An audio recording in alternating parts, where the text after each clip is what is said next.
And Sebastian, you've won races here, you've clinched a world championship here. Just your thoughts on being back?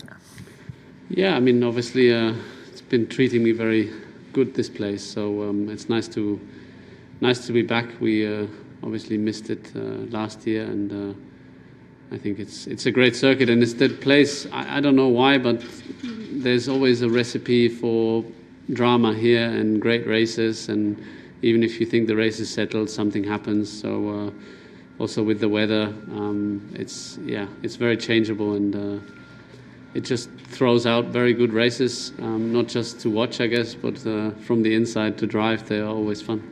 So do you think this is a good venue for the F1 sprint? I don't know. I mean, it depends a little bit, but as I said, generally the track you can overtake, and there's always stuff happening here. So whether it happens in only a sprint distance, I don't know. I think the Grand Prix is still the main event, but yeah, it should be fun, I think, to see how it pans out on Saturday.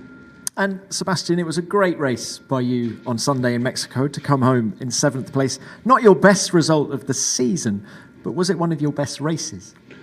Well, it was a very smooth race. I think we had good pace, and we were able to obviously benefit from a decent Saturday, and then some of the guys having to go back. The first lap was very chaotic with the incidents in turn 1 and 2, but after that, I think we settled to a good rhythm, and I think it was a strong race on our side. So great to obviously get some points, but we hopefully are able to use, if there is anything like momentum, to use that and carry it into the rest of the season.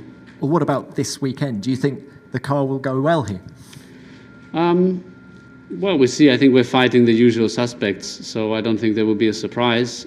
So I don't expect any surprises both on the way up or on the way down. So I think it's going to be fine. We hopefully find ourselves in the mix again for the final points position, and I probably expect it to be a bit more normal because Mexico is a different track, different conditions, but still I think we should have a decent chance to finish in the points. Thanks. And Sebastian, one final one from me. You've had a busy week. You took a dogleg via Pedro Diniz's farm yesterday. Pedro Diniz, of course, former Brazilian Formula One driver. Just what did you learn down there?